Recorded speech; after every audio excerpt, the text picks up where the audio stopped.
is a brief video to look at the search engine optimization tools for your pages in the Economic Gateway admin. You'll find this by opening any given page in the Pages section of the admin and scrolling down to the section where it says Search Engine Optimization. Before we touch on these, it is worth reiterating that content is king when it comes to SEO.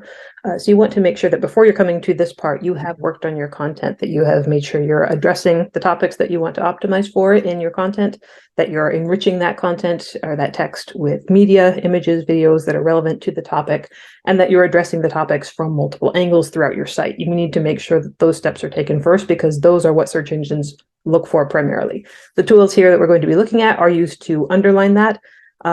And that's about as much as they can do to help you. They can potentially hurt you if you are trying to indicate that you're talking about topics on your site through these fields, which are not in your content. So bear that in mind as well. Assuming that you've done all of that, you've got your page created and populated, you can come to your search engine optimization section and fill these fields out. So the first field that you have is the meta page title. This is used in the browser tabs or windows at the top that a user sees. It's used in the search engine results as the title of a page in question that's being returned, and it is used by search engines to compare against the content that it's finding on the page and to see if that seems to match up. So this is both a functional and a display piece. You want to make sure that you're curating your title correctly.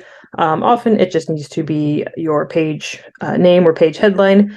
Depending on your goals, you may want to curate it a little bit more, maybe include your organization name, a physical location, something like that. But that is just a text field, so you can put in this is my page about dogs, if your page is about dogs. The next field that you have is your meta description. So this is also used in search engine results. So when you see a list of results that are returned for your search, you see the title, and then you'll see a little bit of text underneath it talking about the page. This is pulled from the meta description if the meta description is populated. If you don't have a meta description populated, then the search engine is going to go into the displayed text content on that page and try and find what it thinks is most relevant to the search terms. So this is not essential, but it is something that you can fill out. Do note that you need to keep the length short. It needs to be, I believe, 165 characters or less. If you start typing it too long, the admin will give you a little pop-up letting you know you've exceeded the number of characters. You do want to make sure that you are curating this content carefully, because in order to touch on your topics in a legible way, since people do see it in search results, you want to make sure that it is readable and flows nicely, but also hits on all of your topics and meets that length requirement. The next field is the meta keywords.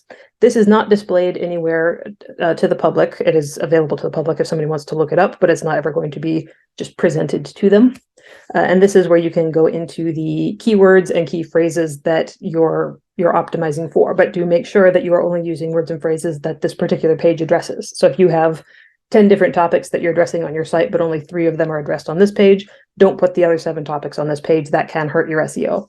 But it is a good idea to include your organization name, information about your location, those topics, anything like that. And bear in mind that keywords are somewhat strong in terms of what people are searching for. So you don't necessarily need to tell people what's on the page. You need to think about what they would have searched for that you are answering and use your keywords that way. Don't put questions in per se. You don't want to put in a search query, but you do want to answer. So if somebody is searching for where can I buy ice cream in my town, then you want to have your keywords be ice cream in my town, something like that. So think about what they're going to ask and answer that question.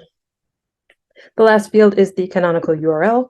This can be a little bit difficult to wrap your head around, but basically it says that there is a particular URL, which is the authoritative source for the content that's on that page.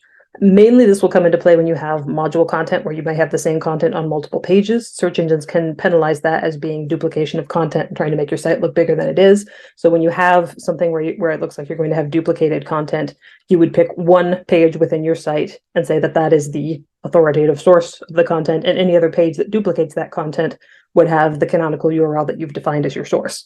Most of the time, especially if it's not a module page, the canonical URL will just be the URL of the page itself. So those are the search engine optimization fields, and good luck.